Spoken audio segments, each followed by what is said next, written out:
There's no feeling more intense than starting over.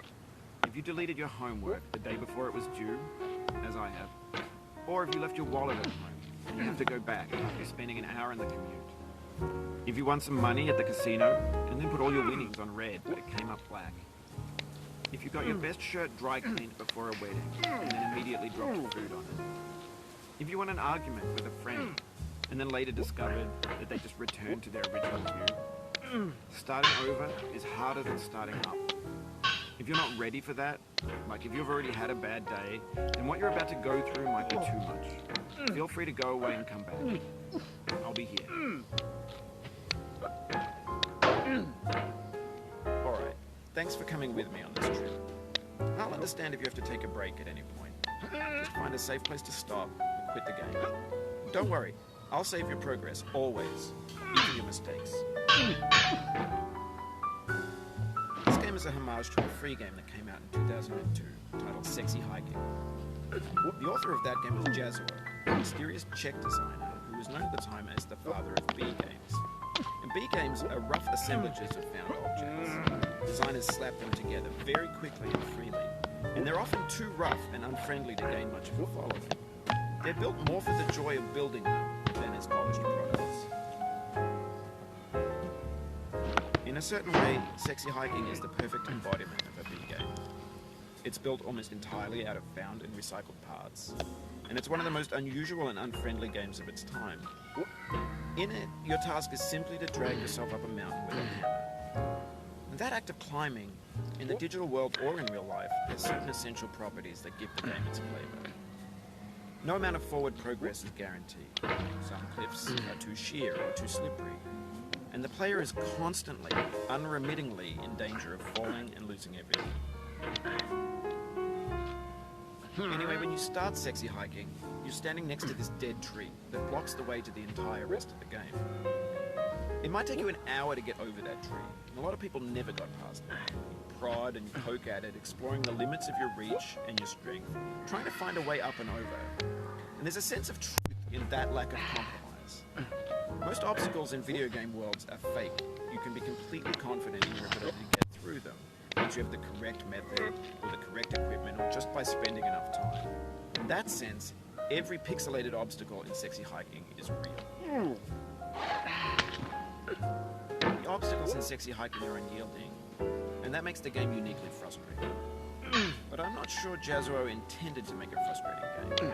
The frustration is just essential to the act of climbing, and it's authentic to the process of building a game about climbing. A funny thing happened to me as I was building this mountain. I'd have an idea for a new obstacle, and I'd build it, test it, and it would usually turn out to be unreasonably hard. But I couldn't bring myself to make it easier. It already felt like my inability to get past a new obstacle was my fault, as a player rather than as a builder.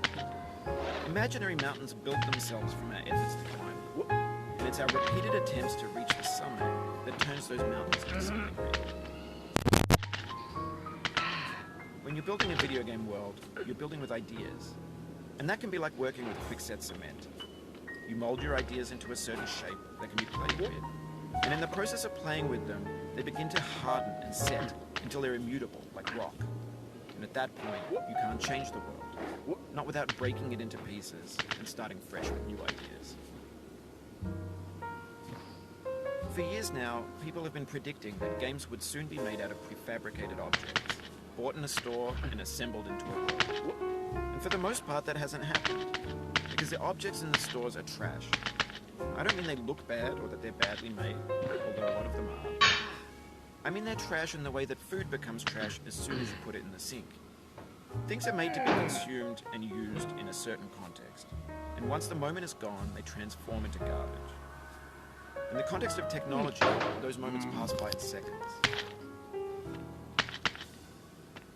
Over time, we've poured more and more refuse into this vast digital landfill that we call the internet.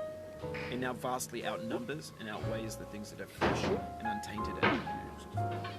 When everything around us is cultural trash, trash becomes the new medium, the lingua franca of the digital age.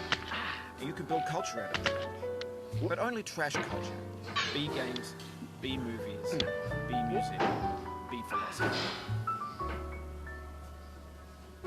Maybe this is what digital culture is. A monstrous mountain of trash, the ash heap of creativity's fountain. A landfill with everything we ever thought of in it. Grand, infinite, and unsorted. There's 3D models of breakfast, Gen X's fanfic novels, scan magazines, green screen Shia LaBeouf, banned stuff scenes on Live Leak. Facebook's got lifelike bots with unbranded adverts and candid shots of Kanye and Taylor Swift mashups, car crash epic failed GIFs, Russian dashcam vids, discussions of McRibs, discarded, forgotten, unrecycled, muddled, rotten, untitled.